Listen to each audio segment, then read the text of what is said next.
da Alcides, agora é o Luiz Henrique, que mora em Ubatuba, aqui em São Paulo. Ele perguntando, Dr. Davis, o psiquiatra faz um estudo psicológico do paciente, como faz também o psicólogo? E quanto tempo que dura esse acompanhamento ao todo? Bom, se a gente está falando de depressão, o psiquiatra vê a patologia, tá? A pessoa está com problema, não se sente bem, está, sei lá, chorando muito, está com dificuldades, está muito irritada, está difícil de dormir, está para baixo, vai ao psiquiatra. Geralmente quando tem a doença. As pessoas não nos procuram quando tem preciso fazer um estudo da minha psique.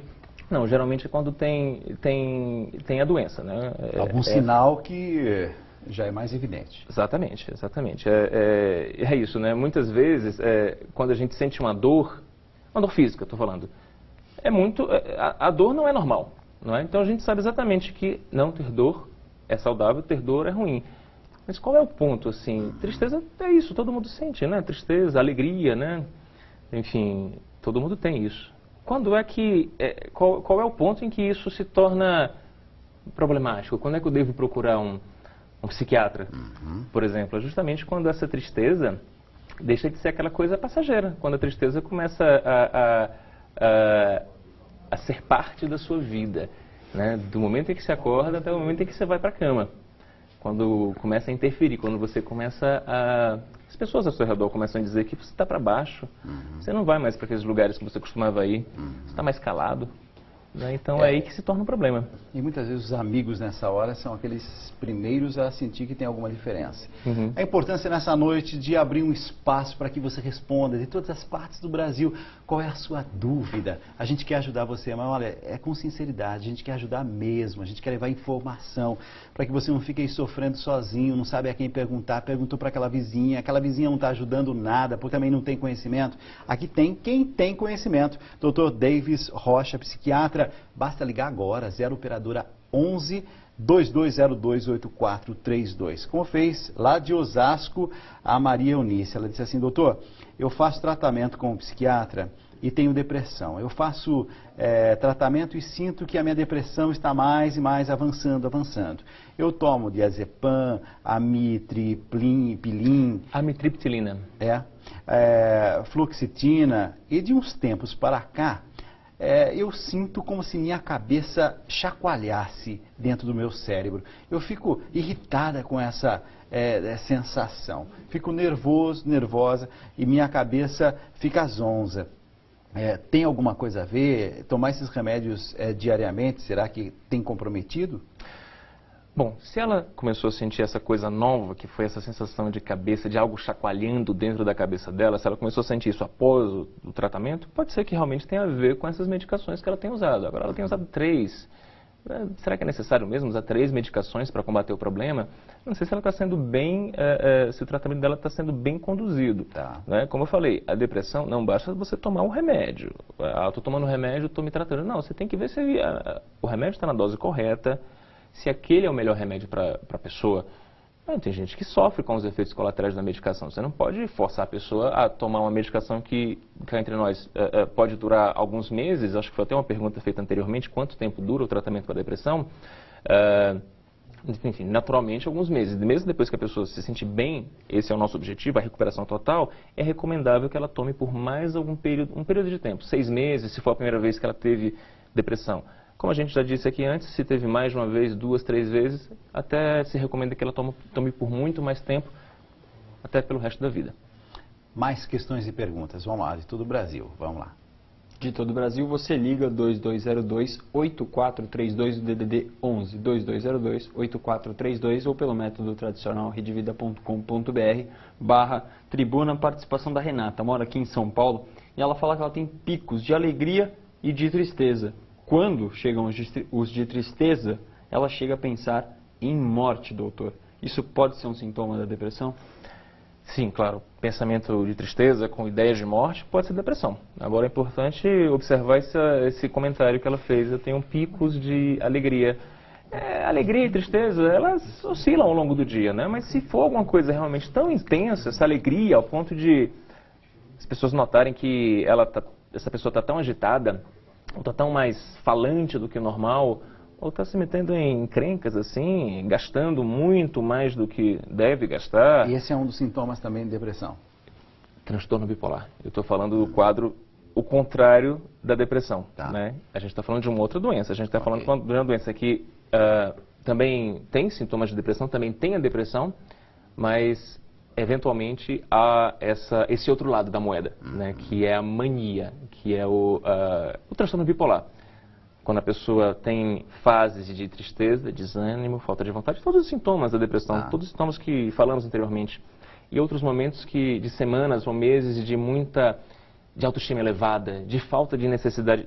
Fala demais. Fala demais, não tem necessidade de sono, a energia está muito alta, a libido está para cima. A pessoa gasta dinheiro à toa, torra o cartão de crédito, pode beber mais do que o comum, adquirir várias multas de trânsito porque a pessoa se sente muito poderosa. Nada pode me acontecer. Então ela põe o pé na tábua e passa sinal vermelho, radares, nada disso importa para ela.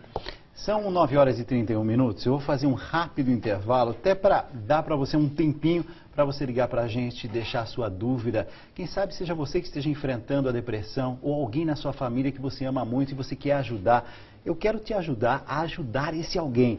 0 operadora 11 2202 8432. A gente vai continuar pela repercussão que está tendo em todo o Brasil o nosso programa nesse momento. A gente vai continuar aqui com o Dr. Davis Rocha, psiquiatra, falando sobre depressão. Já já. Estamos ao vivo para todo o Brasil, são 9 horas e 35 minutos. Que bom que você está com a gente pela Rede Vida de Televisão, Tribuna Independente, nessa noite abordando um tema difícil, mas ao mesmo tempo um tema necessário, depressão. E a nossa conversa é com o Dr. Davis Rocha, psiquiatra. Dr. Davis, muitas perguntas, você aí de casa pode participar. 0 operadora 11 2202 8432 é o telefone para você ligar agora e deixar sua pergunta, esclarecer essa dúvida que há tanto tempo aí você tem. De Salvador, o Birajara diz assim: uma desilusão amorosa pode desencadear uma depressão? Claro. Fatos negativos na vida podem desencadear. A morte de alguém? Podem desencadear depressão. Tá, claro. Agora, para não se confundir com tristeza, a gente tem que ver que isso está demorando muito. Essa tristeza não está passando. Eu estou tendo pensamentos de morte. Estou tendo pensamentos de que a vida não vale muito a pena, perdeu o sentido. Talvez não seja só tristeza. Agora, muito frequentemente, a depressão não tem causa alguma. Ela acontece, não tem uma causa. Esse ponto é fundamental. Eu já vi, por exemplo, gente me dizendo assim, não, Dalcides, mas assim, não tem um motivo, meu marido é bom, meus filhos estão já assim encaminhados na vida, não tem razão. Não precisa ter razão? Não precisa. Não precisa ter motivo? Acontece. Assim como, enfim, a gente tem outras doenças, alguém tem diabetes, enfim, você nasce com seus olhos azuis e tal. É isso. De certa forma tem... Todo mundo está sujeito. Todo mundo está sujeito. E é importante, a pessoa, muitas vezes, quando ela está com depressão, ela procura alguma coisa para justificar aquilo. Justamente, mas está tudo bem, mas eu acho que é o meu trabalho. Deve ser ele, eu vou sair, vou mudar de emprego. Não, deve ser o meu relacionamento, deve ser o meu marido. Acho que eu vou largar esse relacionamento. Então a pessoa vai para o outro e não consegue resolver. Tenta justificar numa vida que não, enfim, não é isso que está causando a depressão. E muita gente até... recentemente um paciente me procurou no consultório dizendo que, poxa, já era para eu ter vindo aqui há mais tempo, mas eu não vim porque eu estava sentindo essas coisas, mas eu achei que deveria ter uma causa para isso. E eu disse a ela, como eu digo a vários pacientes, é justamente por isso que é doença, porque não tem causa. Porque se tivesse causa, talvez não fosse doença, mas você está sentindo isso, não tem nenhuma causa externa identificável, sua vida está boa, seu trabalho está bom, você não passa por mais do que estresses diários que todo mundo que mora numa cidade como São Paulo passa, enfim, é justamente por isso, porque não tem causa. Por isso que é depressão, por isso que é doença. Perguntas de telespectadores. Paulo, vamos lá. Participe, ainda tem muito tempo de programa, o terceiro bloco inteiro, redevida.com.br/tribuna é o nosso canal online, ou você pode ligar para a gente no DDD 11 2202 8432. Bastante gente participando, a Clarice Vercelhese de Montenegro, lá no Rio Grande do Sul, o Daniel que mora em Guardinha, Minas Gerais, e a pergunta aqui do Leonardo de Paulista, lá no Pernambuco: quais são os benefícios, doutor, da atividade física na depressão e ainda se existem outros tratamentos complementares para essa doença. Olha, eu sempre recomendo, atualmente tenho recomendado sempre atividade física aos meus pacientes, para qualquer tipo de doença, depressão, esquizofrenia, transtorno bipolar, exercício físico faz muito bem. Sim, exercícios aeróbicos, aliás, alimentação saudável, como a gente viu há pouco tempo aqui, não é, no seu programa, isso também faz muito bem e são mudanças no estilo de vida que só tendem a favorecer a pessoa que tem algum tipo de doença mental, até mesmo para se evitar doenças que vão aparecer, como por exemplo, doenças da velhice, como demência, e existem terapias complementares sim. Claro, a chave do tratamento para depressão, principalmente moderada a grave, é medicação e terapia. Mas atividade física, yoga, enfim, isso tudo também, meditação, são técnicas que podem também ajudar a recuperar-se, a uma pessoa se recuperar da depressão. Eu estou vendo aqui, é de Triunfo. A Maria, lá de Triunfo, está dizendo assim: doutor, o meu casamento não deu certo e eu tive depressão. Eu estou tomando medicamento X, Y, mas depois que eu comecei a fazer uso dessa medicação, eu engordei. Esse tipo de medicação engorda? Olha, o psiquiatra deve ser intolerante com os efeitos colaterais. Eu digo sempre isso, a gente tem que tratar sem provocar uma outra doença. A gente tem que tirar a doença e não pôr uma outra no lugar. Quer dizer, a gente tira a depressão e põe a obesidade, por exemplo. Isso não deve ser feito. É uma consequência do medicamento? Depende. Algumas pessoas podem sentir isso. Quer dizer, é muito variável. Tem medicações antidepressivas, por exemplo, que são até usadas por endocrinologistas no intuito de fazer com que o paciente perca peso, né? Fluoxetina, por exemplo, é muito utilizado não só por psiquiatras.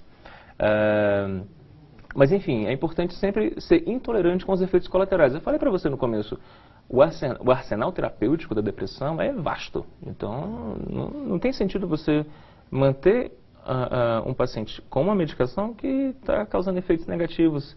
Sabe, obesidade contribui para redução, para baixa autoestima, entende? Então, você não está ajudando muito ali naquele momento. Claro, a depressão mesmo, a ideia de morte, essas coisas podem passar, mas a que custo? Não é? Então, a gente está falando talvez de uma medicação que precisa ser usada por muito tempo. É importante que seja uma medicação bem tolerada, né? Que a pessoa tome, enfim, e não sinta nada de mal, só sinta os benefícios. Então, ela está fazendo bem de dizer, olha, eu estou aqui preocupada, tal. Tem que dizer isso para o médico, claro, tem que se expor. Claro. Doutor, sou muito ansiosa, estou sempre achando que qualquer coisa, a qualquer momento vai acontecer de ruim na minha vida. Isso pode ser sintoma de depressão? É a Adriana, lá do Rio de Janeiro. Olha, depressão e ansiedade são irmãs, assim, andam muito juntas. Geralmente quem sofre de ansiedade, intensa ansiedade, não estou falando dessa ansiedade para vir aqui ao seu programa, por exemplo, poxa, a primeira vez que eu vou lá, como será que vai ser? Não, uma ansiedade normal, daqui a pouco passa. Não é a ansiedade que ela está falando. Ela está falando de ansiedade constante. Deve pensar sempre em coisas negativas. Quando o filho sai para a escola, fica pensando, será que ele vai voltar? Isso gera uma série de sintomas, de efeitos físicos, taquicardia, sudorese, uma dor de cabeça tensional, dificuldade para dormir. Ela está falando do que a gente chama de transtorno da ansiedade generalizada. É um diagnóstico dos transtornos da ansiedade, mas muitas vezes ela pode andar junto com a depressão. O bom é que, em geral, as medicações que tratam depressão tratam esses quadros ansiosos também. De Fortaleza, a Raimunda Marques está dizendo assim, doutor, estou desconfiado que algumas doenças podem surgir a partir da depressão. Estou certa? Olha, enfim, a gente fala em comorbidade, a gente fala de muitas doenças que surgem, como eu falei, por exemplo, a ansiedade. A ansiedade ela pode vir junto da depressão. Alguns tipos de doença, hipotireoidismo, por exemplo, pode desencadear sintomas muito similares à depressão. Um câncer de pâncreas, por exemplo, leva à depressão. Pessoas que têm um infarto agudo do miocárdio, elas podem, depois desse infarto, elas podem desenvolver depressão. Então, assim, mecanismo causal, não dá para te falar. Isso causa aquilo, mas dá para falar em relação. Tá. Que muitas vezes certas doenças caminham juntas. Tanto doenças psíquicas, né, ansiedade com depressão, como uma doença física e a depressão, e uma doença psíquica. De Guará, a Marli. Ela diz assim, o meu esposo se suicidou por conta de uma depressão. Doutor, o senhor pode imaginar o quanto eu estou sofrendo. Tem uma palavra,